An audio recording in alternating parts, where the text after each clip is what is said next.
बिस्मिल्लाहिर्रहमानिर्रहीम। CS 506 605 भी बना रहा हूँ, थोड़ा वेट करें। और 506 20th लास्ट डेट है। मैं आप लोगों को बताऊंगा कि ये नेट बीन्स में बना के हम कैसे फ़ाइल को जमा करवाएंगे। और साथ ही आपको एक छोटा सा तोहफ़ा है कि जो चैनल है मेरा, उसकी एक प्लेलिस्ट है Java development tutorial for beginners in Hindi. इसमें पहला ही प्रोग्राम देखें, how to run your first Java program, how to install JDK। तो आप लोगों को काफ़ी कोई इशू आ रहा है कि JDK कैसे इंस्टॉल करते हैं, कहाँ से डाउनलोड करते हैं, इंस्टॉल कैसे करना है, सारा कुछ बताया हुआ है। जावा का बेसिक प्रोग्राम, छोटी छोटी वीडियोज़ हैं, 4 मिनट, 3 मिनट, 2 मिनट। तो आप लोग आसानी से चीज़ों को सीख सकते हैं। ये 30-35 वीडियो हैं जिससे आपकी 506 आराम से पास हो जाएगी और आपको काफ़ी हेल्प मिलेगी। आप लोग दुआएं देंगे और चैनल को सब्सक्राइब कर दें और वीडियो को लाइक कर दें। Let's move to the code कि हम लोग क्या करने वाले हैं।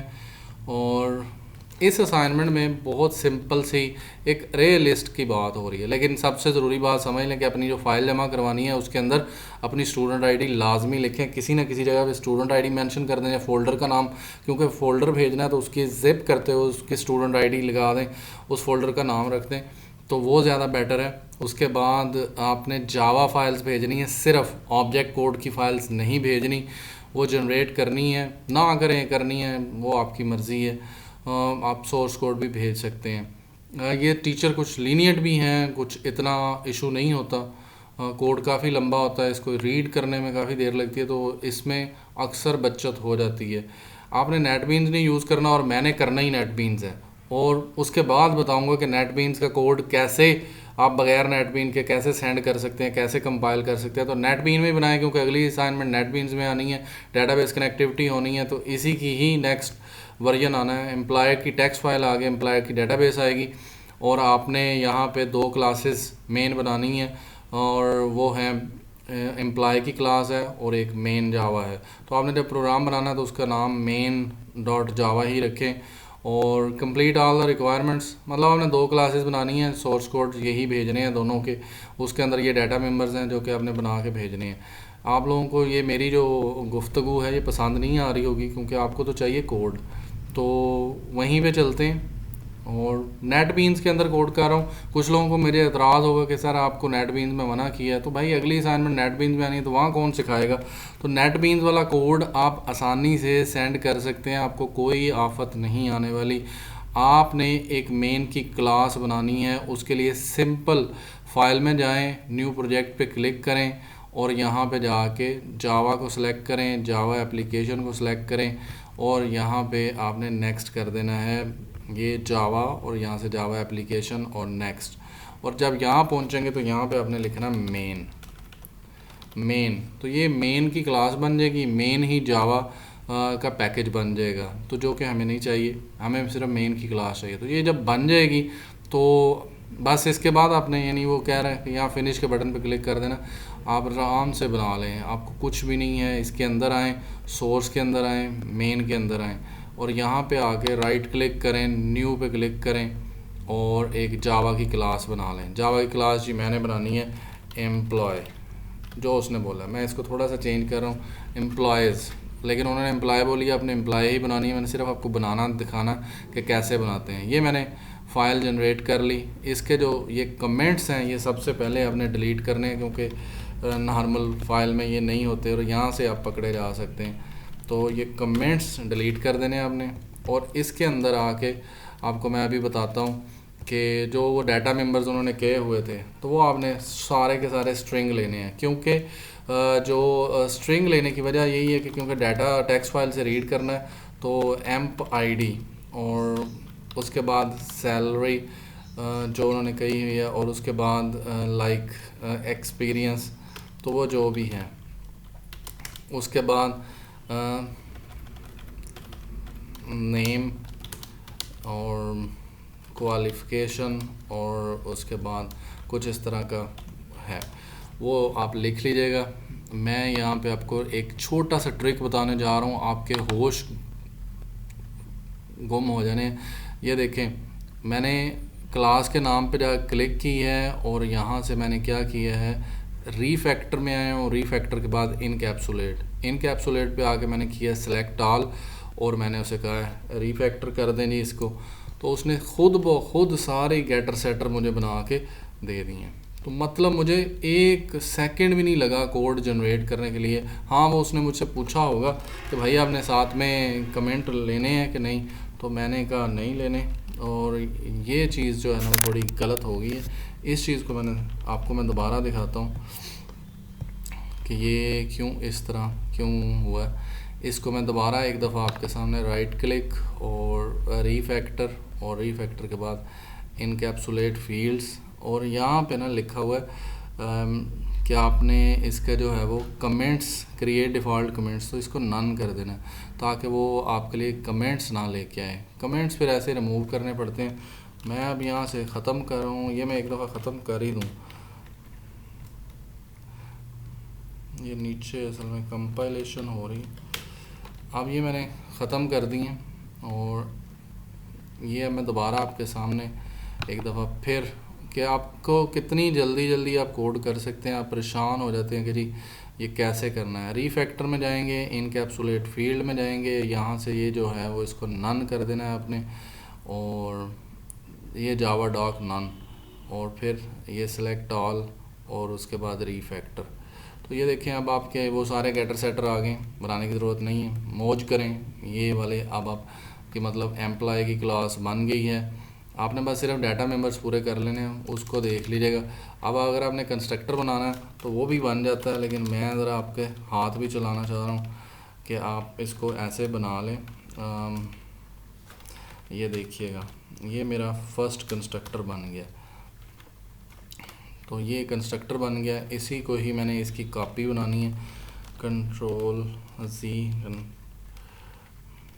इसकी मैंने कॉपी बनाई, कंट्रोल सी, और यहाँ पे आ गया। और इधर आके मैंने जो जो मेरे डाटा मेंबर्स हैं मैंने वो सारे रख लिए। उसकी डाटा टाइप स्ट्रिंग पहला नाम एम्प आईडी या ईआईडी रख लें, इसका नाम ईआईडी, और इसी तरह ही पहला लेटर इसका बड़ा रखना है, स्ट्रिंग और एसएल सेल। तो इसके पैरामीटर आप लिखते रहें, जितने आपको चाहिए आप इसको बनाते रहें। तो ये मैंने इसको बस 2 के ऊपर रोक दिया, लेकिन आपने 6 के 6 बनाने हैं, या 6 लिख दें। उसके बाद यहाँ पे आके लिखना है this dot emp I D dot, और फिर उसके सामने E I D equal to E I D. वो बाकी आप उधर मेरा कोड जो बना हुआ है वो पूरा देख लीजिएगा। ये जो है वो नेट बीन्स के अंदर आपको फैसिलिटी है कि आप ये सारा काम यहाँ पे बैठे बैठे ऐसे ही कर सकते हैं। सारे वेरिएबल्स को मैं यहाँ पे ऐसे ही लिख सकता हूँ और इनको बना सकता हूँ, और इसको यहाँ पे ऐसे लिखते रहें, और वेरिएबल्स के नाम और उसके हिसाब से यहाँ पे जो पैरामीटर है उनको चेंज करते रहें अपने। ये आपकी टोटल क्लास बन जाएगी जो कि एम्प्लॉय की चाहिए। सिर्फ एक पैरामीटराइज कंस्ट्रक्टर चाहिए था, और एक डिफ़ॉल्ट कंस्ट्रक्टर बनाना तो बना लें, और ये गेटर सेटर बनाने थे। ये सारा जब एम्प्लॉय की बन जाएगी, और कितनी देर लगी है वो आपके सामने है। तो ये इस तरह एम्प्लॉय की क्लास को बनाते हैं। मैं इसको ख़त्म कर रहा हूँ, मुझे नहीं चाहिए एम्प्लॉय की क्लास, एम्प्लॉयज़ की क्लास, क्योंकि मैंने इसको नहीं रखना। और यहाँ पे इसको मैंने डिलीट करना है, डिलीट कर दें जी इसको, सेफ्टी, और इसको क्योंकि मैंने यूज़ नहीं करने थे, तो वो इनको प्रॉपरली डिलीट कर देगा। आप देखें किस तरह मैं डिलीट कर रहा हूँ, और आपको फ़ायदा हो जाएगा। अब मैं सिर्फ आपको लेके जा रहा हूँ वही अपनी एम्प्लॉय की क्लास जो मैंने बनाई हुई है। अब आप आ जाएं जी, जो अगर आपको क्लास बनानी आ गई है वहाँ से राइट क्लिक करके, तो ये है इसका तरीक़ाकार। और पब्लिक क्लास, ये मैंने सारे डाटा मेंबर्स बनाए हैं इस तरह। ये डाटा मेंबर्स जितने भी चाहिए थे वो सारे स्ट्रिंग और प्राइवेट रखे। ये मैंने एक कंस्ट्रक्टर बनाया, और उसके बाद लाइन नंबर फोकस करिए, लाइन नंबर पे रहें तो आपकी कोई गलती नहीं होगी कि किस लाइन नंबर पे हैं। ये है वो जो मैं आपको कह रहा था कि पैरामीटराइज कंस्ट्रक्टर है। पैरामीटराइज कंस्ट्रक्टर आप अपनी मर्ज़ी के जो वेरिएबल रखने हैं उनको फिर दिस डॉट करके, ये पैरामीटराइज कंस्ट्रक्टर हो गया आपने जो बना लिया। उसके बाद ये गेटर सेटर जो अभी बनाने सिखाए हैं आपको, मैंने इसी तरह ही बनाए हैं, और आप देख लें कि ये कैसे हैं। स्ट्रिंग गेट एम्प आईडी, और ये सारे पब्लिक वाइड, और ये सारे बने हुए हैं। गेटर सेटर आपको बनाना सिखा दिया है कि राइट क्लिक करके क्लास के नाम पे और उनको रीफैक्टर कर लें। अगर फिर भी आपने ख़ुद बनाने हैं तो ये लो जी, मैं आगे आगे जा रहा हूँ इसको, ताकि आप थोड़ा देख के अगर आपने करना है तो ये क्लास का आके गलती ना हो, लेकिन गलती उसमें नहीं है। ये टोटल फिर यहाँ 84 लाइंस बनती हैं, तो जो जो नाम रखे होते हैं उनको आपने बना लेना है। ये मैं भगा नहीं रहा, बस सिर्फ ये है कि आपका टाइम ना ज़ाया हो इसलिए। उसके बाद जो है वो एम्प्लॉय मेन क्लास पे चले जाना। मेन क्लास में आपने जाना है और यहाँ पे ये सारे, ये अब लाइन नंबर 1 पे देख लें ये, और इस तरह वो पहले से ही आया होगा जब आप नेटबीन्स में बनाएंगे। इंपोर्ट जावा डॉट आया डॉट बफर रीडर, तो बफर रीडर रिक्वायर्ड है, फाइल रिक्वायर्ड है, फाइल रीडर चाहिए, अरे लिस्ट चाहिए, और लिस्ट रिक्वायर्ड है, यूटल डॉट लिस्ट। तो ये सारे पैकेजेस हैं। ये मेरी चैनल के ऊपर आप जाके देख सकते हैं कि पैकेजेस क्या होते हैं, व्हाट इज़ पैकेज, तो आपको पता चल जाएगा। और पब्लिक क्लास मेन, उसके अंदर वो जो मेन क्लास ऑटोमेटिक बन गई थी जब हमने ये पैकेज जब प्रोजेक्ट बनाया। इसके अंदर आके ये डाटा मेंबर्स रिक्वायर्ड हैं, जो जो करैक्टर हमने काउंट करना है, स्पेस, तो इसके नाम चेंज कर लीजिएगा, CHRR रख लें, SPP रख लें। वर्ड के लिए वर्ड काउंट करना है तो WWD रख लें, और इसी तरह ही लाइन काउंट करनी है तो उसके लिए जो आपको रिक्वायर्ड है, यानी जो जो वेरिएबल आपको चाहिए लाइन के लिए, LIN सेम स्पेलिंग रखिए, कुछ कीवर्ड भी होते हैं। तो मतलब मैं यही कहूँगा कि LINN रख लें, अल्फ़ाबेटिक के लिए ALPHH रख लें, और नेक्स्ट वन HG जो है ये यूज़ कर लें। और मेन के अंदर आएँ, यहाँ पे वो सेम टू सेम वहाँ से सारे वेरिएबल उठा लाएँ जो उस क्लास में बनाए थे आपने, सिर्फ प्राइवेट ख़त्म कर देना। इसमें आके आपने लिस्ट, ये अरे लिस्ट बन रही है जो कि उन्होंने कहा हुआ कि अरे लिस्ट का यूज़ करना है, तो लिस्ट की जो है वो यहाँ पे ऑब्जेक्ट बनाए, उसका नाम एम्प्लॉय लिस्ट रखा हुआ है। आप इसको एम्प लिस्ट भी रख सकते हैं, ये वाला जो नाम है, लेकिन ये क्लास का नाम है, यहाँ पे आपने वही लिखना है। तो लाइन नंबर पे फोकस करें। System dot out dot print file data, ये जो सबसे टॉप पे लाइन शो होगी, इंट लाइंस को काउंट करने के लिए ये इंटीजर वेरिएबल लिया। ट्राई कैच एक्सेप्शन हैंडलिंग के लिए यूज़ करते हैं, ताकि अगर फ़ाइल ना मिले तो वो एक्सेप्शन देते प्रोग्राम रन हो जाए। File is equal to new file, और आप अपना पाथ देंगे। यहाँ पे जो पाथ लिखना है वो आप सीधा स्टेट पाथ लिखिएगा, C:// ये नेटबीन्स में तो इसी तरह लिख लें, लेकिन जब आपने फ़ाइल जमा करवानी है तो यहाँ एम्प्लॉय डॉट टेक्स्ट लिख दें, तब भी सही है। क्योंकि पाथ अभी जो है मैंने रखा हुआ है C के ऊपर, BC का फोल्डर है, ये डबल बैक स्लैश ही आने हैं क्योंकि एक जो है वो स्केप सीक्वेंस है। फाइल रीडर का ऑब्जेक्ट बनाएंगे जो कि फ़ाइल को रीड करेगा। ये वाला, ये फ़ाइल का ऑब्जेक्ट फ़ाइल के साथ इधर आ गया है फाइल रीडर के पास। फिर वो बफर रीडर के अंदर हमने रीडर का ऑब्जेक्ट दे दिया है, इसके अंदर पास किया, और जब रीडर जो है उसका एक फंक्शन होता है कि वो फ़ाइल को लाइन बाय लाइन रीड कर लेगा, तो हमने buffer reader dot read line का फंक्शन कॉल करना है। जैसे ही कॉल करेंगे वो लाइन के अंदर आ जाएगी, वो पूरी लाइन स्ट्रिंग के तौर पे इधर आ जाएगी। तो देन लाइन नॉट नल, जब तक लूप उस वक्त तक चलता रहे, लाइंस को रीड करता रहे जब तक लाइन नल हो जाए। मतलब उसमें 4 लाइनें हैं, तो वो जो हैं वो जब तक लास्ट लाइन पे नहीं जाता तो तब तक, अगर 4 की जगह 400 भी होती तो वो 400 तक चलता। System dot out dot print, तो लाइन को रीड करते साथ लाइन को प्रिंट कर देगा, क्योंकि फ़र्स्ट टाइम हमने ऐसे ही प्रिंट करना है। काउंट करैक्टर, ये एक फंक्शन है जिसको लाइन पास कर देनी है, ये नीचे जाके बनाया हुआ है, तो उसको लाइन दे देंगे, लाइन वो यूज़ करेगा और उसके मुताबिक वो हर लाइन से स्पेस और वो चीज़ें निकालेगा। तो ये फंक्शन उसके लिए, इसका नाम भी आप चेंज करेंगे। Line is equal to buffer reader dot read line, तो यहाँ वो लाइन को रीड करेगा और उसमें एक का इजाफा कर देगा ताकि वो अगली लाइन ले आए। अगली लाइन लेके आए, जैसे लूप में इंक्रीमेंट होता है तो वो करेगा, करने के बाद वो नेक्स्ट लाइन लेके आएगा, उसको प्रिंट करवाएगा और वो लाइन काउंटर को पास कर देगा, वो उसके हिसाब से उसकी गिनती पूरी करेगा और आगे। बफर रीडर को क्लोज़ कर दें, रीडर डॉट क्लोज़ कर दें, फाइल यानी फ़ाइल को क्लोज़ करना है और बफर को क्लोज़ करना है ताकि मेमोरी यूटिलाइजेशन कम हो जाए। और कैच एक्सेप्शन, अगर कोई एरर आता है तो वो ये चीज़ प्रिंट कर दे। ये /n/t थोड़े बहुत कम ज़्यादा कर सकते हैं आप।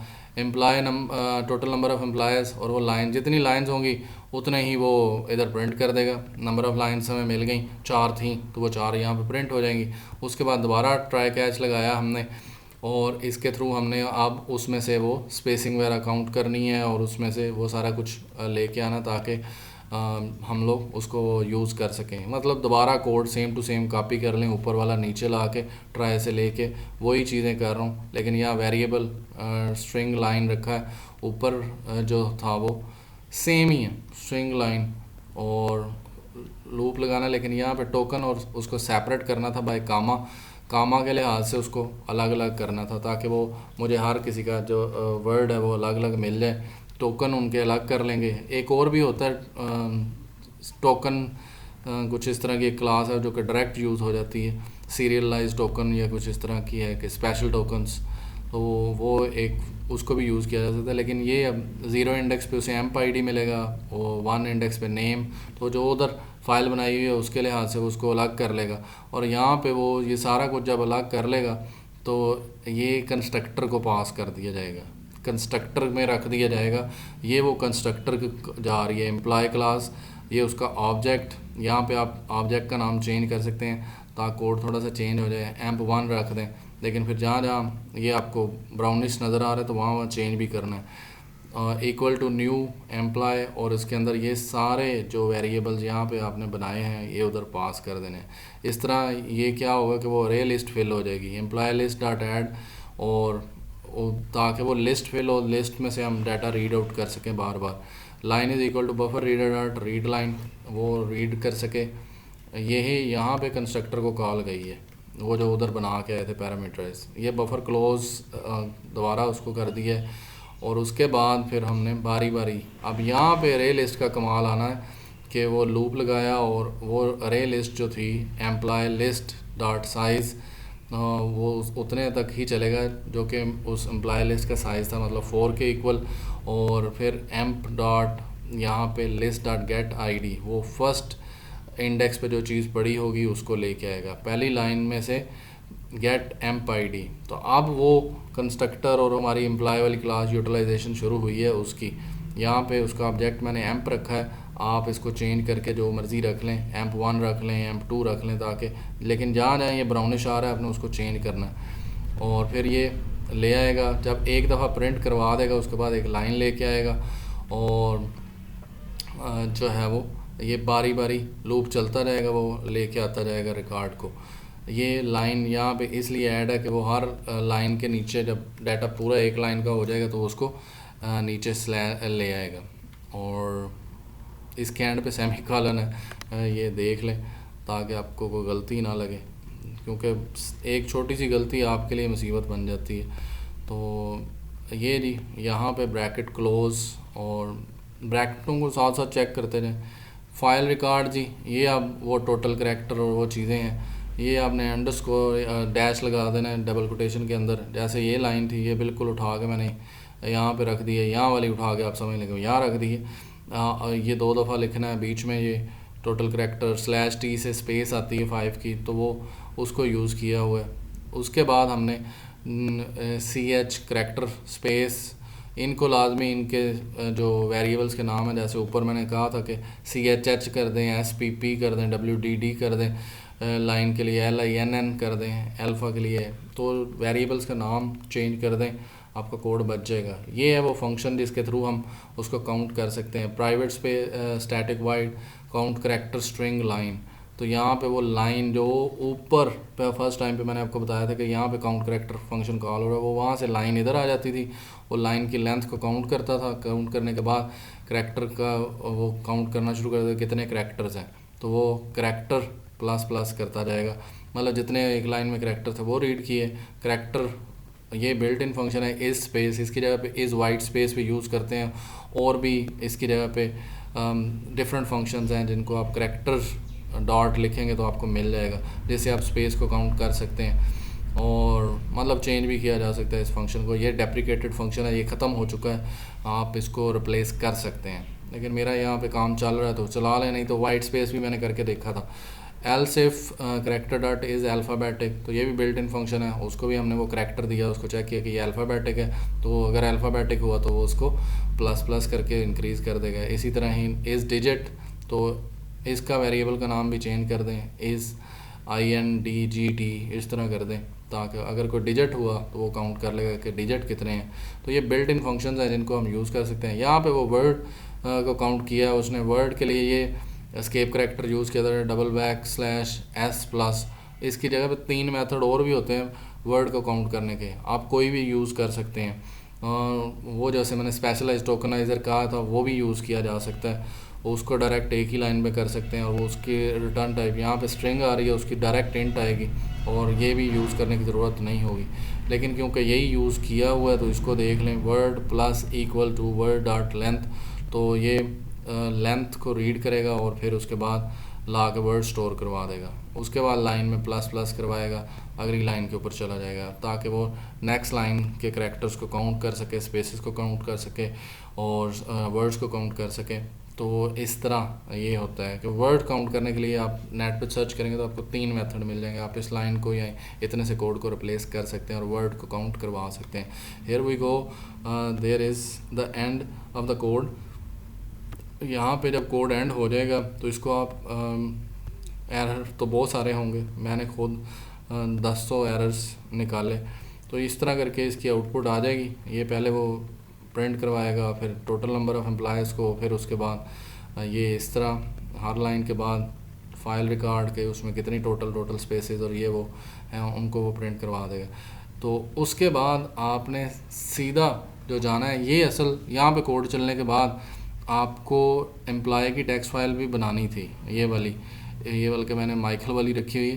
तो आप लोग जाओगे सी ड्राइव के ऊपर, मैंने इसकी फ़ाइल बना के रखी हुई है BC के फ़ोल्डर के अंदर, और एक second, C drive and BC, इसके अंदर ये मैंने employees.txt की फ़ाइल है। अब कई लोगों को ये भी पता नहीं बनानी आएगी कि नहीं, राइट क्लिक करके न्यू के ऊपर क्लिक करेंगे और यहाँ पे टेक्स्ट फाइल और उसका नाम एम्प्लॉयज़ रख लेंगे। तो ये इस चीज़ को आपने श्योर करना कि वो जो चीज़ है इस तरह बना लें। इसमें कुछ स्पेसेस कम ज़्यादा कर सकते हैं तो उससे आपके करैक्टर्स के ऊपर भी फ़र्क पड़ेगा, जो कि मैं काफ़ी देर इसको चेक करता रहा हूँ कि ये क्यों इस तरह स्पेसेस ऊपर नीचे हो रही हैं। तो ये फ़ाइल ख़ुद बनानी है, ख़ुद बना के सेव करनी है, इसका पाथ आप चेंज कर सकते हैं। अब जो बात है कि नेटबीन्स के अंदर कोड तो हो गया, नेटबीन्स का कोड अगर मैंने चलाना है तो वो कैसे पॉसिबल है। मैं देखें आप लोगों को लोकल ड्राइव पे लेके जाता हूँ, ये डॉक्यूमेंट्स के अंदर एक फ़ोल्डर बन जाता है नेटबीन्स के अंदर जो है वो, ये मेरा मेन का फ़ोल्डर है, मेन के अंदर सोर्स का फ़ोल्डर है, ये मेन का फ़ोल्डर है, यहाँ पे ये पड़ी हैं सारी। तो आपने इन सारी फाइल्स को पिक कर लेना है, इनको यूज़ करना है, इनको पूरे फ़ोल्डर को उठा लेना है, यहाँ से मेन को फ़ोल्डर को उठाना है और इसको सीधा सी ड्राइव के बाहर ले जाना है। यहाँ पे जैसे मैंने ला के मेन का पेस्ट किया, ये यहाँ पे आ गया। तो जब आप यहाँ पे पहुँच जाएंगे तो मेन फ़ोल्डर पे यहाँ पे आपने बना लिया, यहाँ पे आपकी वो क्लासेस पड़ी हैं, इसमें आके आपने वो जो पैकेज मेन लिखा होता वो रिमूव कर देना। बस सिर्फ ये फर्स्ट लाइन रिमूव करनी है ऊपर से, और दोनों क्लासेस के पैकेज डॉट मेन जो उसका था वो रिमूव कर देना है, और कोई ज़रूरत नहीं है। आपने इसी तरह ही दोनों फाइल्स भेज देनी है। एम्प्लॉय की आपकी मर्ज़ी है भेजें या ना भेजें, लेकिन ये दोनों सोर्स फाइल। लेकिन अब मैं आपको रन करके दिखाता हूँ कि ये कमांड प्रॉम्प्ट वाली मैंने वही दोनों फाइल्स मैंने खुद नहीं बनाई, मेरे पास मैं इतनी देर नहीं बैठ सकता, मैंने वो सेम टू सेम दोनों मैं आपको दिखा भी देता हूँ एक दफ़ा, शायद किसी को ये देखें, वो सेम टू सेम मैंने वहाँ से उठाई है, कोई चेंजेस उसी तरह ही रखी हुई है, कोई नई चीज़ नया मंत्र नहीं है। ये मेन की क्लास आपको दिखा दूँ कि जो नेटबीन्स में बनी हुई थी मैंने एग्जैक्टली ला के वो यहाँ पे रख दी हैं दोनों फाइल्स, वो आपको मैंने पाथ भी बता दिए। आपने अब रन कैसे करना है, इसका CD आप जाएंगे सी ड्राइव पे जाने के लिए डबल डॉट करके, अब मैं सी ड्राइव पे आ गया हूँ, CD इधर मैं मेन करूँगा और फिर मेन के अंदर मुझे जो है वो जावा सी, इसको मैंने कंपाइल करना है EMPLOYE.java।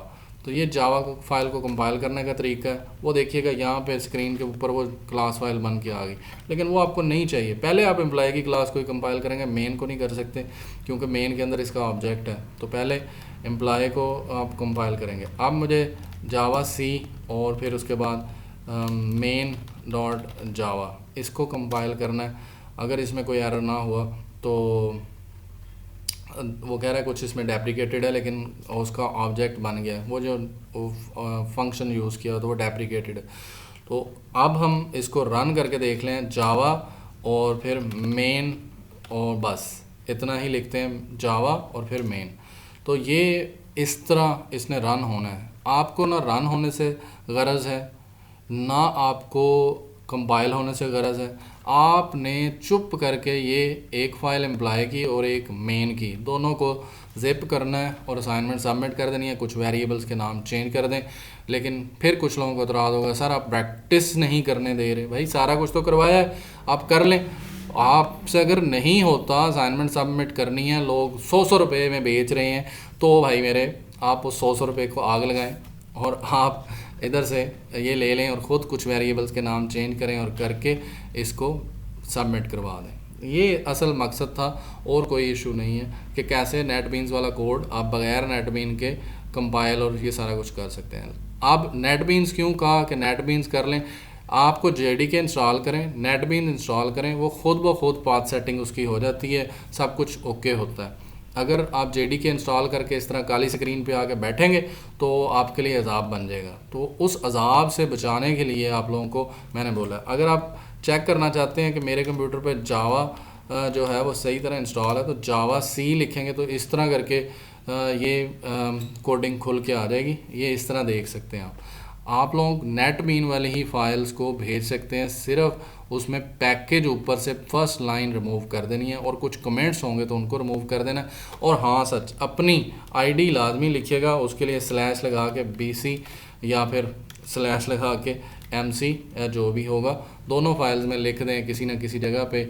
और फाइल जब आप इसको भेजेंगे, दोनों को क्योंकि भेजना है, तो आपने एक फ़ोल्डर बनाना है, जैसे मैंने मेन बनाया हुआ है। तो आप इसको ज़िप करेंगे, राइट क्लिक करके ऐड टू आर्काइव करें और फिर उसके बाद ज़िप के ऊपर क्लिक करें और यहाँ पे अपनी आईडी लिख दें। ये जो है ना, यहाँ पे आपने मेन से पहले जब ज़िप करना है तो यहाँ पे BC 1 2 3 4 लिख के भेजेंगे।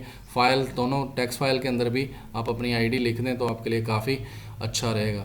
तो ताकि, क्योंकि उन्होंने रिक्वायरमेंट मांगी हुई हैं, तो आई होप सो मेरी जो सारी एफ़र्ट है, इतनी देर की गर्दानी है, आपकी हेल्प करेगी। Thank you, thanks for watching.